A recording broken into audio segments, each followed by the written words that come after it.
When someone leaks what was meant to bond you, it's not honesty, it's evidence. Chosen ones, let that sit for a moment, because what just happened wasn't accidental and it wasn't harmless.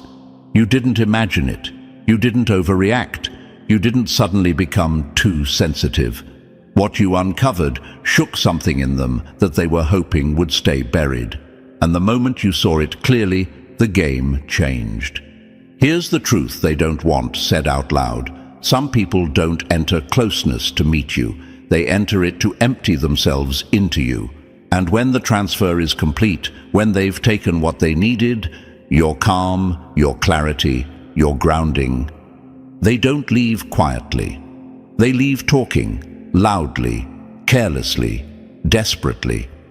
Most people are taught that intimacy is a sealed room, a private space, a mutual exchange. But psychology tells a different story, one that doesn't care about romance or intention. Emotional states move. Psychological residue transfers. Energy doesn't ask for permission. When boundaries are loose and awareness is low, whatever one person is carrying finds a new place to land. And chosen ones, you were never weak for feeling the aftermath. You were perceptive enough to notice the cost. Maybe you asked yourself questions you couldn't answer at first. Why do I feel off after being close? Why do they seem lighter while I feel heavier? Why did my clarity slip while their confidence spiked? Those weren't random thoughts. That was your awareness knocking before your logic caught up. What you felt wasn't attachment or confusion. It was imbalance. You weren't bonding, you were buffering. And here's where it cuts the deepest. When someone realizes they benefited from you in ways they can't recreate on their own, they don't guard your name, they don't honor the space you shared, they manage the story, because silence would force them to sit with what they took and who they are without you. So they talk, they share, they hint, they reframe, not to tell the truth, but to control how it lands. Chosen ones, before we go any further, pause for a moment. If these words are cutting through the noise, if they're helping you see patterns you couldn't name before, support this space, like this video, so the message reaches those who need clarity the most. Subscribe to the channel so we can keep showing up with this level of intensity, honesty, and depth. Every interaction tells the algorithm this content matters, and it allows us to keep putting in the time, energy, and effort to bring you powerful, life-changing, and energizing insights. Stay connected. More is coming. Chosen ones, this is where you need to hear this clearly. Oversharing is not openness. It's panic disguised as confidence. People who feel secure don't need witnesses. People who feel exposed do. When private moments become public commentary, it's not because you did something wrong. It's because they're trying to anchor power outside themselves. They need other people nodding so they don't have to face the mirror alone. You might be wondering right now, why now? Why did they start talking after I pulled back? Why didn't this happen while I was still there? Because while you were present, you were stabilizing something they never learned to stabilize on their own. Your presence regulated them. Your silence forced them to regulate themselves, and they couldn't. So the noise started. There's a reason this exposure didn't come from confrontation. You didn't shout. You didn't accuse. You didn't demand explanations. You observed. You stepped back. You stopped playing confused for someone else's comfort. And nothing unsettles insecure people more than quiet clarity. Confusion keeps them in control. Understanding takes it away. Here's an image that might make it click. Imagine someone standing in a storm, soaking wet, shivering. Instead of learning how to build shelter, they lean against you. They warm up. You get colder. When you finally step away to protect yourself, they don't learn to build shelter. They tell everyone how cold you were. That's what you just exposed. And yes, there's a sharp kind of irony in it. Once you see the pattern, you can't unsee it. The excessive talking makes sense. The shifting stories make sense. The sudden need to define you to others makes sense. You realize something crucial. They don't miss you. They miss the function you served. You weren't loved for who you were. You were used for what you provided. But here's where the power flips. Chosen ones. Awareness doesn't make you bitter. It makes you precise. You stop arguing with the smoke and start looking for the fire. You stop defending yourself against stories and start trusting your perception. You recognize that intimacy without integrity is just access, and access without accountability always gets abused. Being chosen doesn't mean being superior. It means being perceptive. It means you notice what others normalize. It means your system rejects what isn't clean, even when it's wrapped in affection. And the moment you honored that signal, the entire dynamic collapsed. Not because you attacked them, but because you stopped feeding what they depended on. So if you're sitting there wondering, did I really expose something? Was it really that deep? Let this answer settle it. People don't unravel when nothing is lost. They unravel when control slips. And control only slips when the other person wakes up. Chosen ones, you didn't just walk away. You changed the temperature of the room. You removed the outlet they were plugged into. And now, everything they tried to pass off as confidence, closeness, or connection is being revealed for what it always was: borrowed stability on borrowed time. And that's not revenge. That's reality catching up. And before we move deeper, take a moment right here, chosen ones. If this message feels uncomfortably accurate, if it's naming patterns you've lived but never heard explained this clearly, then you already know this isn't random. Support this work by liking the video and subscribing to the channel, because that's how this kind of content survives and reaches the people who need it most. Leave a comment if this exposure mirrors what's been happening in your own life. Your engagement keeps this momentum alive. And now, let's move forward step by step, because if you're truly aware, you'll recognize these signs instantly. Let's begin. Number 1. What felt like closeness was actually you being drained. What felt like a warm embrace was really a weight being handed to you. Some people don't come close to share warmth. They come close to get rid of their cold. My dear chosen ones, this is where everything truly begins, and this is where it hits the hardest.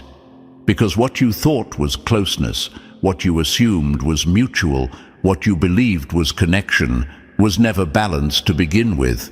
It only looked like intimacy. In reality, it was a transfer, and the moment you realized that, you didn't just wake up, you exposed them. Let's be direct, because clarity doesn't whisper. Some people don't enter intimacy to know you, to meet you, or to grow with you. They enter it to empty themselves into you. They carry unprocessed stress, buried resentment, insecurity they won't face, and confusion they refuse to name. And instead of dealing with it internally, they look for someone who feels safe, grounded, and open enough to hold it. That someone was you. Chosen ones, ask yourself this: why did you always feel heavier afterward while they seemed lighter? Why did your thoughts get foggy while theirs suddenly sounded confident?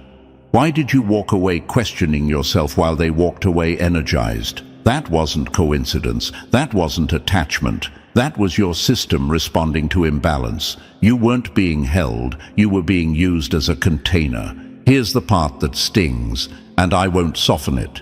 You weren't chosen because you were weak. You were chosen because you were whole, because you had stability, presence, depth. People who can't regulate themselves instinctively gravitate toward those who can. Not to learn how, but to lean. And leaning feels a lot like closeness when you don't know the difference yet. Think of it like this. Some people don't plug into a conversation, they plug into you. They draw power, relief, validation, and calm. And when the charge is complete, they disconnect. That's why intimacy felt like a drain instead of a bond. That's why your energy dipped instead of multiplied. You were acting as the outlet.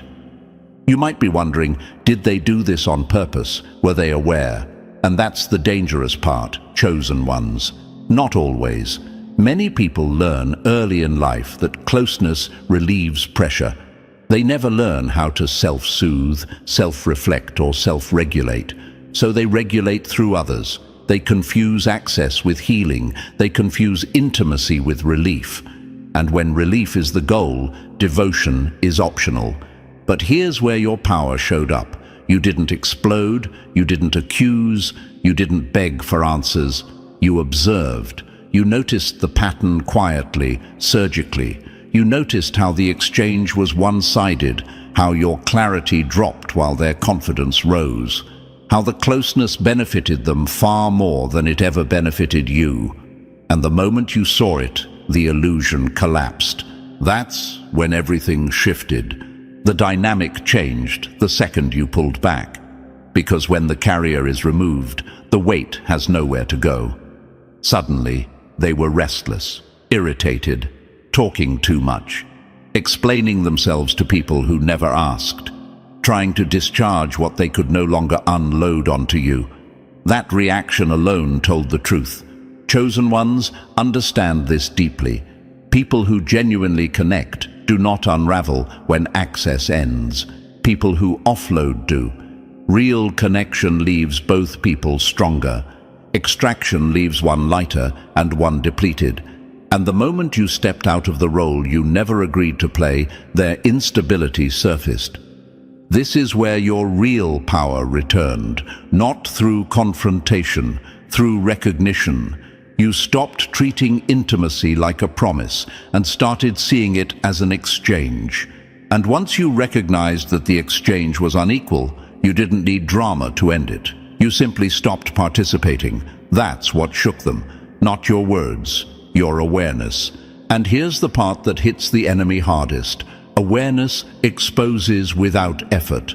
The moment you understood what was actually happening, you stripped them of the mask they were wearing, even if you never said a word. They were no longer interacting with someone confused. They were standing in front of someone who saw them. And nothing unsettles people more than being seen for what they are, not what they pretend to be. Chosen ones, this is the mark of being different.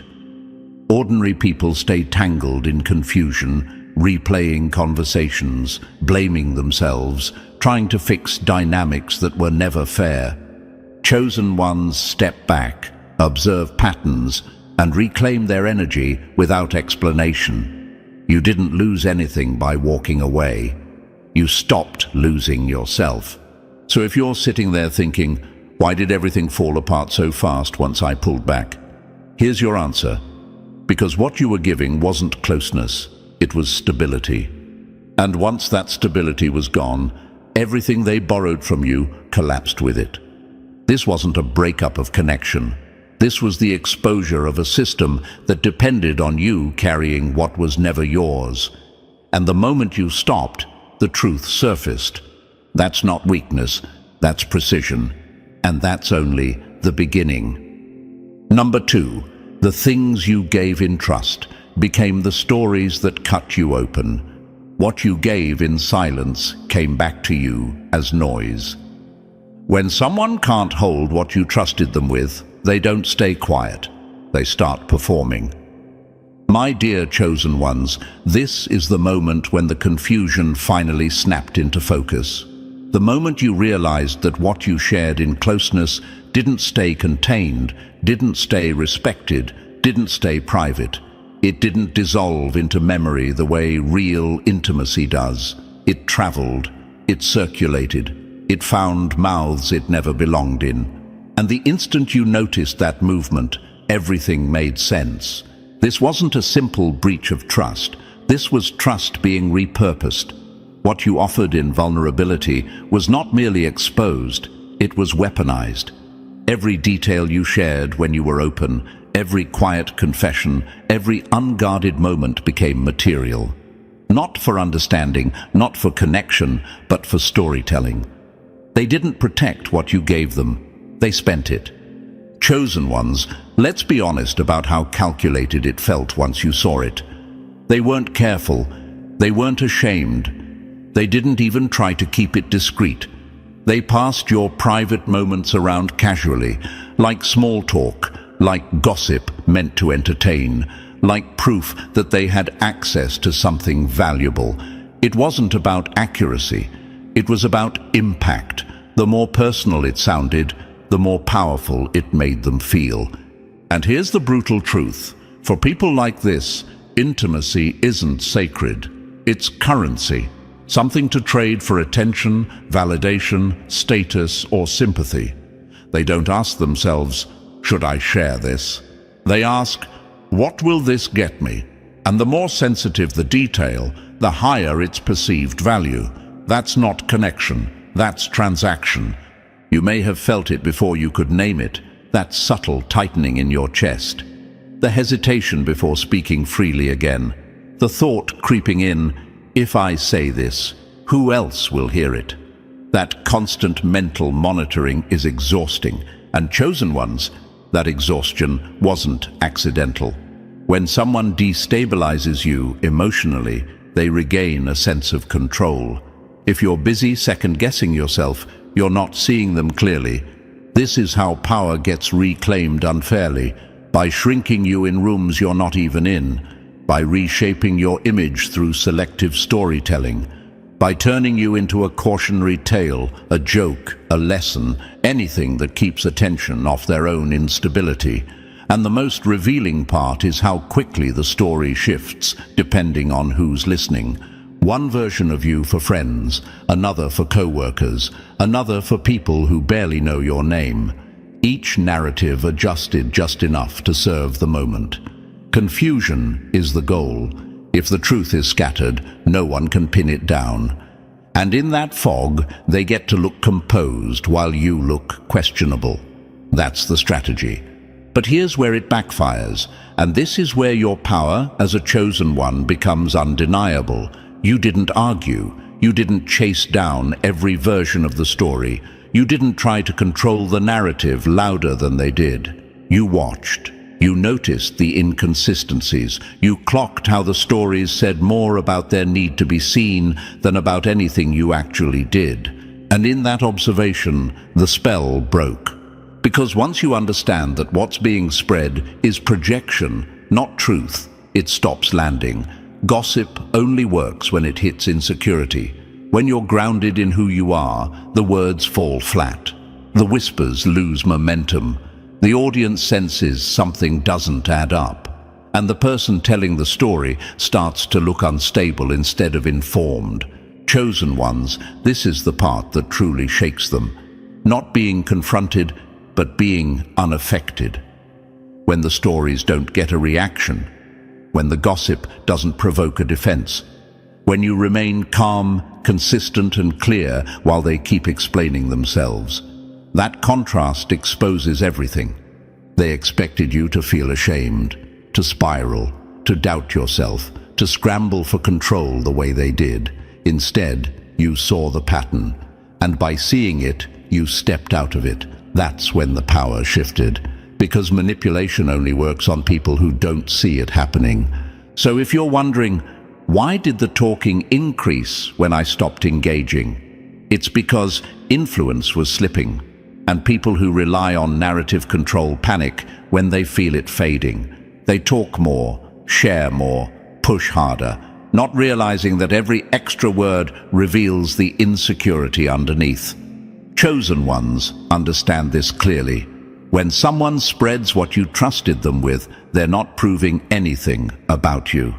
They're exposing what they lack: integrity, self-regulation, and real power. And the moment you recognize that, you stopped being the subject of the story and became the one who understood it. That's when the gossip lost its teeth. And that's when they realized you were no longer someone they could move. Number 3. They didn't want your love. They needed your confusion. They didn't want to stand with you. They needed you unsteady. Chosen ones, this is one of the hardest truths to swallow because it forces you to reframe what you thought was care. Some people were never trying to love you. They were trying to tilt you. They didn't want your strength beside them. They wanted your balance disrupted beneath them. Because a grounded person can't be controlled, but a confused one can be guided anywhere. Love, in its real form, does something very specific. It stabilizes, it sharpens, it makes people clearer, not smaller. It gives you more access to yourself, not less. So when closeness consistently leaves you doubting your instincts, questioning your reactions, or feeling strangely off-center, that wasn't love misfiring. That was leverage being applied. Chosen ones understand this clearly. Some people don't seek intimacy for connection. They seek it for positioning. They move close not to meet you, but to move you, to soften your boundaries, to blur your inner compass, to make you hesitate where you once trusted yourself. And they do it quietly, patiently, wrapped in kindness, affection, and concern. Every tender moment had an edge you couldn't see at first. Every reassuring word carried a subtle redirection. Every vulnerable exchange wasn't a bridge. It was a test to see how much of yourself you would hand over, how far they could push without you pushing back, how much self-doubt they could introduce without being noticed. That's why you didn't just feel tired around them. You felt disoriented, like the emotional ground beneath you kept shifting, like you were constantly recalibrating, trying to find solid footing in a space that never settled. That feeling wasn't random, it was engineered. When someone needs you compromised, instability becomes the environment.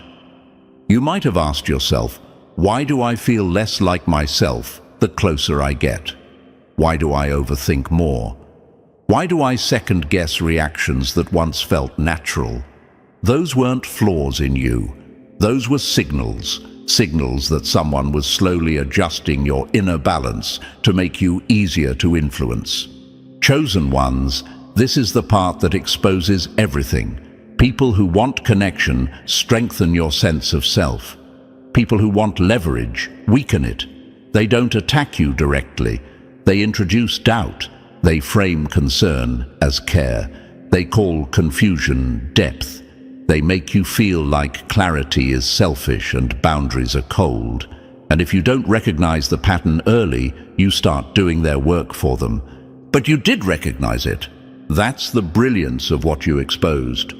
You realized that discomfort wasn't something to fix. It was something to listen to. You stopped blaming yourself for feeling unsettled. You stopped asking what you were doing wrong. And you started asking the right question: who benefits from me feeling this way? The answer changed everything. The moment you saw that the unease wasn't yours, the dynamic lost its grip. Because manipulation only works when it stays invisible.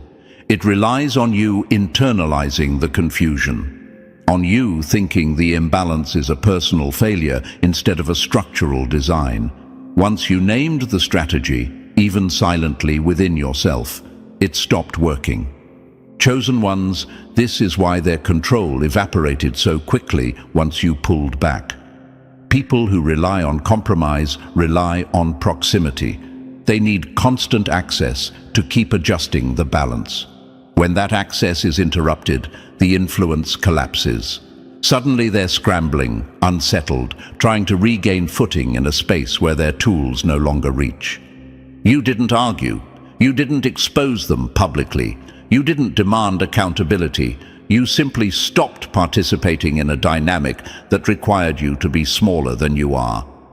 And that alone dismantled it. This is where the contrast becomes undeniable.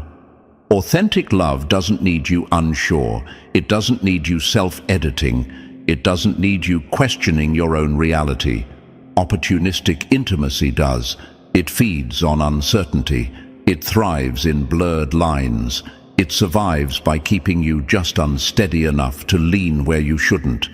By staying uncompromised, By choosing clarity over closeness, you revealed something they never wanted seen. Their power depended on your imbalance.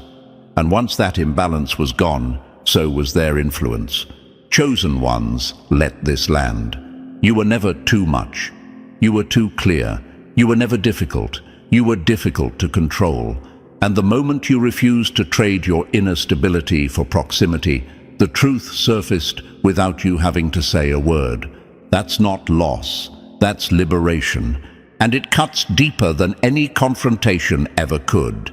Number 4, your body knew you were being harmed before you were ready to admit it. Your body spoke the truth before you gave it permission. Your exhaustion wasn't random, it was evidence. My dear chosen ones, this is where the truth stopped being theoretical and started becoming undeniable. Because this wasn't just something you felt. It was something your body, your mind, and your inner awareness registered long before you put language to it. After being close to them, you didn't feel lighter, you didn't feel steady, you didn't feel clear, you felt drained, foggy, irritable for no obvious reason, as if something subtle had shifted inside you and refused to settle back into place. That wasn't coincidence. That was intelligence. You began noticing small things at first. Your focus slipped. Decisions that once felt simple suddenly required effort. Your patience shortened. Your mood dipped without a clear trigger. And the most confusing part was this: nothing happened that justified how off you felt. No argument, no obvious conflict, no dramatic moment, just closeness, followed by depletion. Chosen ones, that's when awareness stepped in. What you were experiencing wasn't mutual intimacy, it wasn't bonding, it wasn't vulnerability done right, it was contamination. Some people don't enter closeness to share peace. They bring chaos with them and leave it behind. They carry unresolved stress, suppressed anger, emotional noise, and internal disorder. And when they get close to someone open and receptive, that disorder doesn't disappear. It transfers. Your system absorbed it because your system is sensitive, perceptive, and tuned in. Not weak, tuned in. This realization hits hard because it forces you to confront a truth most people never see. Emotional, mental, and physical states don't stay contained in close contact. They move, they bleed, they imprint. When someone uses intimacy as a release valve instead of a bridge, the person closest to them becomes the pressure point. That's why you felt the aftershock while they walked away, relieved. And here's the part that dismantles self-doubt completely. You didn't imagine this. Your nervous system reacted because it recognized imbalance. Your energy shifted because it was being redirected. Your boundaries were tested quietly, without consent, without announcement. Nothing dramatic needed to happen for damage to occur. That's what makes this behavior so effective and so dangerous. It operates beneath conscious awareness. By the time you noticed, hours or days had passed, yet the residue was still there. A heaviness, a tension, a sense of being slightly off-center. That delay is intentional, even if the person doing it doesn't fully understand what they're doing. If the effect were immediate and obvious, you'd catch it instantly, but when it unfolds slowly, you're more likely to blame yourself. And many people do. They tell themselves they're overthinking, too sensitive, incompatible. They minimize the signal until it becomes a pattern. But chosen ones don't stay asleep forever. You started paying attention to your response, not their explanation. You stopped asking, what did they mean? And started asking, why do I feel like this afterward? That question changed everything, because the answer didn't implicate you. It exposed the strategy. You realized the discomfort wasn't a flaw in your personality or a failure in communication. It was a consequence of proximity to someone carrying unresolved internal weight and using closeness as a delivery system. You weren't failing at intimacy. You were reacting to imbalance. Once that clicked, clarity returned fast. You didn't need to confront them. You didn't need closure conversations or dramatic exits. Awareness alone became your shield. You stopped internalizing what wasn't yours. You stopped overanalyzing interactions that never felt right in the first place. You reclaimed your energy by withdrawing your openness, not out of bitterness, but out of self-respect. And the moment you did, the pattern became visible. People who rely on subtle manipulation don't collapse when confronted with anger. They collapse when their tactics stop working. When they can no longer offload, confuse, or destabilize through proximity, their behavior changes. They grow restless, defensive, loud, explanatory. The imbalance you once carried starts showing up in them. That's when you know you were right. Chosen ones, closeness isn't always connection. Touch isn't always care. And access doesn't equal safety. Some people enter your space to share warmth. Others enter to escape their own cold. The difference becomes obvious when you listen to how your system responds after the door closes. You trusted that signal. You honored it. And by doing so, you exposed a truth that can't be unseen. Not everyone who touches your life intends to lift it. Number 5. They crossed the line. When they thought being close meant they owned you. Chosen ones, this is where the illusion of power finally shattered. What you exposed here wasn't loud or dramatic, but it cut deeper than confrontation ever could. You revealed that some people confuse being allowed close with being entitled to control. They mistook access for authority, intimacy for ownership, and familiarity for permission. And the moment you saw that clearly, their entire posture changed. Let's name it plainly. Just because someone was allowed into your private world, your thoughts, your body, your vulnerabilities, does not grant them the right to rewrite your story, but they acted as if it did. They spoke about your decisions like they were shareholders in your life. They commented on your choices as if they had earned a seat at the table of your future. And the reason it felt so invasive, so suffocating, is because it was. They weren't engaging with you as an equal. They were attempting to supervise you. Chosen ones, ask yourself this question honestly. Why did their opinions suddenly feel heavier than normal? Why did it feel like every move you made was being watched, evaluated, or quietly judged? Because they had crossed an invisible line. In their mind, closeness meant control. Proximity meant leverage. They believed that because they had access to you, they had a say over you, and that belief exposed their deepest insecurity. Here's the truth they don't want to face. Access is temporary. Ownership is impossible. No matter how close someone gets, no matter how much you share, no one gets to possess another person. And the moment you stopped bending to that unspoken assumption, the cracks appeared. You could see it in their reactions.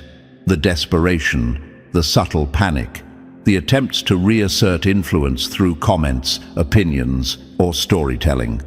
That energy wasn't confidence, it was fear. Chosen ones, people who truly respect intimacy, don't try to control outcomes. They don't dictate narratives. They don't feel threatened when you make autonomous choices.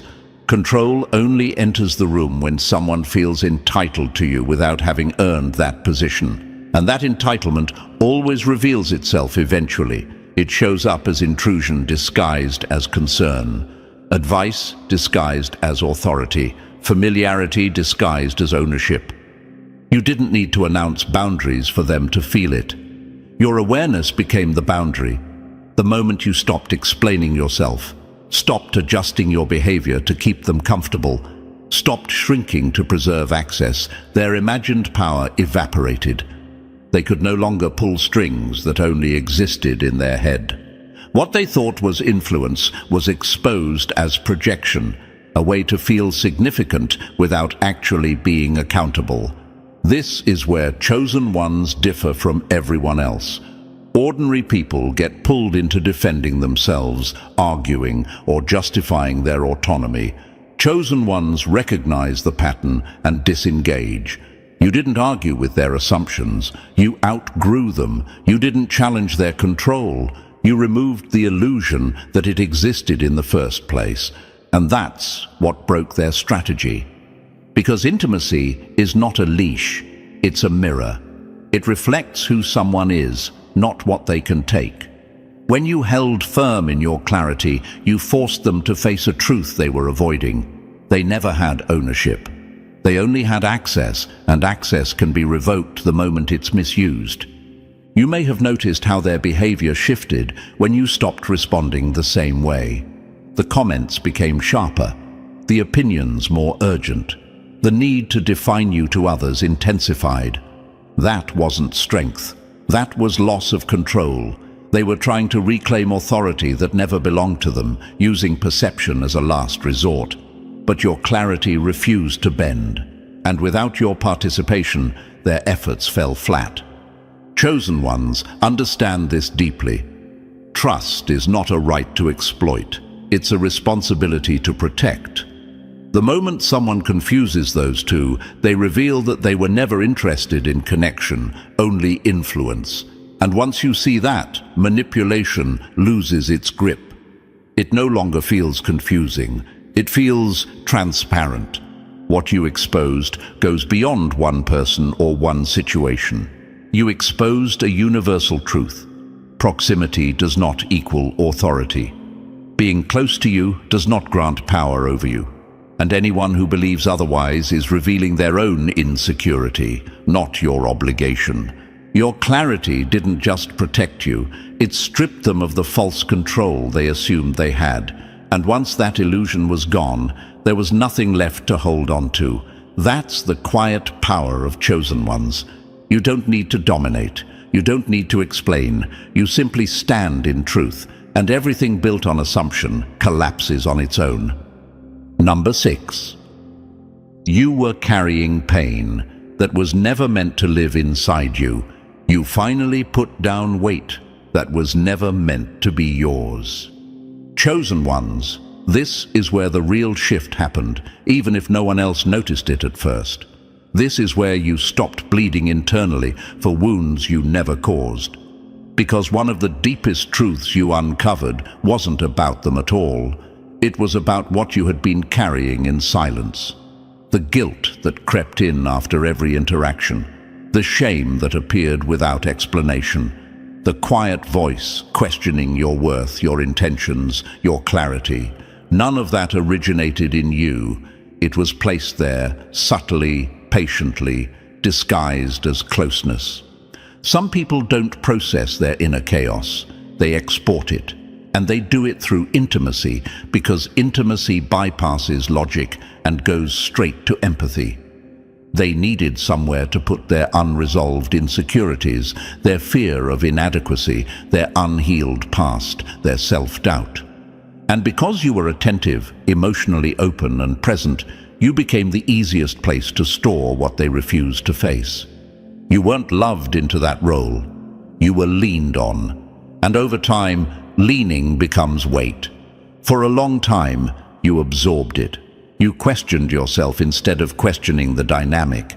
You replayed conversations, searched for mistakes, wondered why closeness left you feeling unsettled instead of secure. You told yourself you were overthinking, too sensitive, reading too much into things. But your body never lied. You felt it in the heaviness after seeing them, in the emotional exhaustion that had no clear source, in the way your energy dipped while theirs stabilized. That wasn't coincidence, that was transference. Chosen ones, hear this clearly. Internalizing what isn't yours is one of the most effective forms of manipulation. Not because it's loud, but because it's quiet. It convinces you that the problem lives inside you. That if you were calmer, clearer, more understanding, things would feel better. Meanwhile, the real issue sits untouched in someone else, relieved that you're carrying it for them. They relied on your empathy, your patience, your willingness to reflect inward instead of outward. And every time you took responsibility for feelings that weren't yours, They were freed from taking responsibility for themselves. The turning point didn't come from a conversation, it came from a sensation. A moment where your body reacted before your mind caught up. You noticed the pattern in how you felt after encounters, the emotional residue that lingered, the confusion that wasn't tied to anything you actually did. That's when the truth became undeniable. You weren't broken, you were hosting someone else's unresolved life. And what made this realization powerful is that you didn't just understand it intellectually, you acted on it energetically. You stopped participating, you stopped absorbing, you stopped explaining yourself into exhaustion. You pulled back your emotional bandwidth, not out of anger, but out of clarity. And the moment you did, the entire structure began to collapse. Without your energy feeding it, their influence weakened. Their ability to unsettle you faded. The control they once held through confusion stopped working. You didn't confront them. You didn't accuse them. You simply became unavailable for what was never yours to hold. And that's when you became untouchable. Not because you built walls, but because you reclaimed ownership of your inner space.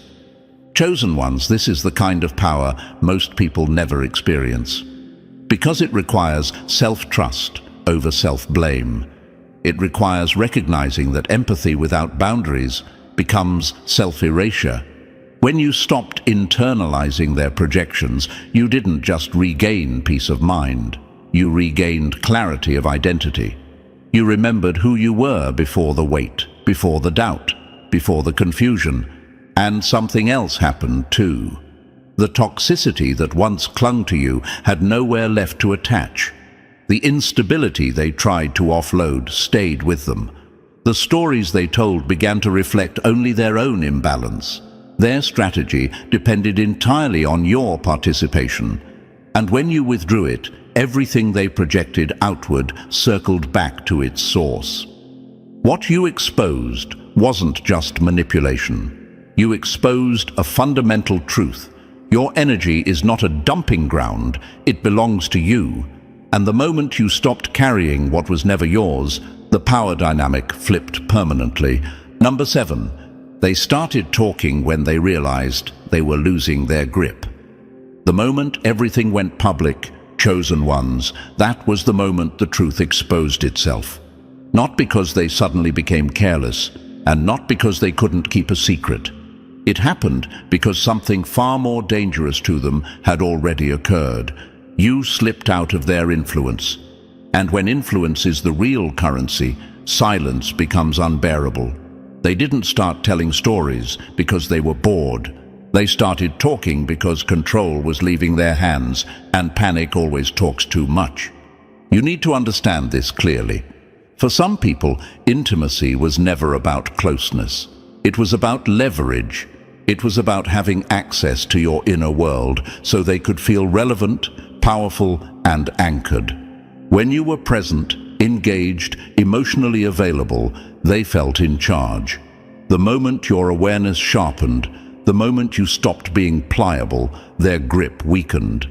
And when influence weakens, exposure begins. Not yours, theirs. Chosen ones, ask yourself this. Why did the sharing begin only after you pulled back? Why didn't these stories exist when you were still close, still accessible, still absorbing the dynamic? Because while you were there, they didn't need witnesses. They had you. Once you stepped away, they needed an audience. They needed others to validate a version of events where they were still important, still in control, still central. That's not storytelling, that's survival. This kind of narrative leaking isn't emotional, it's mechanical. When someone depends on influence to feel stable, any sign of independence from you feels like a threat. Your clarity disrupts the system. Your refusal to bend creates friction, and friction exposes fear. So they scramble to regain authority the only way they know how, by shaping perception. They turn private moments into public proof. They turn vulnerability into evidence. They turn intimacy into a storyline where they still get to decide what it meant. Chosen ones, notice how calculated it feels. The details are selective. The tone changes depending on the listener. One version for sympathy, another for validation, another for dominance. That's not honesty. That's image management. They're not telling stories to explain you. They're telling stories to explain themselves away. Because if others believe they still know you, still understand you, still have the story, then they don't have to face the truth that they lost access. Here's the part that hits hardest. The more they talk, the smaller they become. Every attempt to control perception reveals insecurity. Every overshared detail announces loss. Every explanation they offer without being asked confirms that something slipped through their fingers. People who are secure don't narrate. They don't perform closure. They don't need to convince anyone. Only people who feel displaced do that. You might have wondered, chosen ones, why you felt oddly calm while they became louder. Why your silence felt solid while their words felt frantic. That's because the balance had flipped. You were no longer trying to be understood. You understood, and understanding removes the need to react. When you stopped playing the role they expected, the confused one, the apologetic one, the self-doubting one, you cut off the fuel supply. Their stories needed your emotional reaction to land. Without it, they floated awkwardly, unsupported, exposed. This is where your power truly showed. You didn't confront, you didn't defend, you didn't correct every false angle. You let clarity do what chaos never could. And in doing so, you forced something uncomfortable into the open. The stories were never about you. They were about preserving ego, about saving face, about holding on to a sense of dominance that no longer existed. Chosen ones, this is why their behavior started to look illogical, why they contradicted themselves, why the narrative kept shifting. When influence disappears, people don't become honest. They become frantic. They talk more, not less. They exaggerate, they reframe, they over-explain, because they're trying to recreate a feeling they can't access anymore, the feeling of being needed. And here's the final truth that seals it. You didn't take their power, you exposed that it was borrowed. Their influence only existed as long as you participated. The moment you became unwavering, the moment you refused to internalize their version of events, their entire strategy collapsed. Not loudly, quietly, publicly, awkwardly. Chosen ones, let this settle. When someone spreads stories after losing access to you, it's not because you mattered too much. It's because they can't stand that you matter without them. And once you see that, once you really see it, their words lose weight. Their narratives lose grip. And what remains is the truth, clear, unmoved, and impossible to manipulate. That awareness doesn't just protect you, it unsettles them completely. Number 8. Everything they learned about you was turned into a weapon. Chosen ones, this is where the illusion finally breaks. Because one of the hardest truths you exposed wasn't about them at all. It was about access. You realized that vulnerability is not something everyone earns just by being close to you. It is not a free resource. It is not a reflex. It is not owed. It is currency. And once you saw how casually some people spent what you gave them, you understood why the cost always landed on you. For a long time, you believed that openness created safety, that honesty invited honesty, that if you showed someone your real thoughts, your fears, your soft edges, they would meet you there with care. That belief wasn't naive, it was generous, but generosity without discernment becomes exposure. And you learned the hard way that some people don't treat vulnerability as trust. They treat it as material. Think about it, chosen ones. The things you shared in quiet moments, the parts of you that only surfaced in closeness, those weren't held. They were remembered selectively, reshaped, retold. Your honesty became their entertainment. Your pain became their conversation piece. Your openness became leverage they could pull whenever they needed control, sympathy, or attention. And the most disturbing part? They smiled while doing it. This is where the question usually comes up. Why would someone do that? Because vulnerability gives power to the wrong hands. When someone doesn't know who they are, knowing you becomes a shortcut. Your emotions give them a sense of depth they haven't built. Your trust gives them access they haven't earned. And once they have that access, they can perform closeness without responsibility. Chosen ones hear this clearly. Vulnerability is not weakness. It is exposure of the core. When you open your inner world to someone, you're not just sharing stories, you're sharing perspective, energy, identity. You're allowing someone to see how you think, how you feel, how you process life. In the wrong hands, that doesn't just hurt. It distorts. It corrupts the meaning of what you shared. That's why what they did felt so violating. They didn't just repeat your words. They reframed you. They turned what was sacred into something that served their ego. They took moments that were never meant for public consumption and repackaged them to elevate themselves while shrinking you. And suddenly, you weren't a person. They were a story they controlled. This is also why the exposure hit them so hard. Because the moment you realized not everyone deserves your vulnerability, the supply ended. You didn't slam doors. You didn't announce boundaries. You simply stopped giving access to people who had proven they couldn't hold it responsibly. That shift alone dismantled the entire dynamic. Chosen ones, this wasn't about shutting down or becoming guarded. It was about becoming precise. You didn't stop being open. You stopped being available. You learned the difference between transparency and intimacy, between sharing and surrendering. And once you drew that line, something remarkable happened. The energy that once fed them stayed with you, clean, undiluted, untouched. Notice how their behavior changed when they no longer had access. The confusion, the reaching, the sudden need to talk about you. That's not coincidence.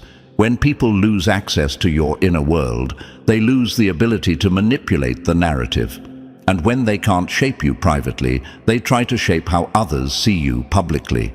Here's the uncomfortable truth most people never say out loud. Intimacy is not inherently sacred.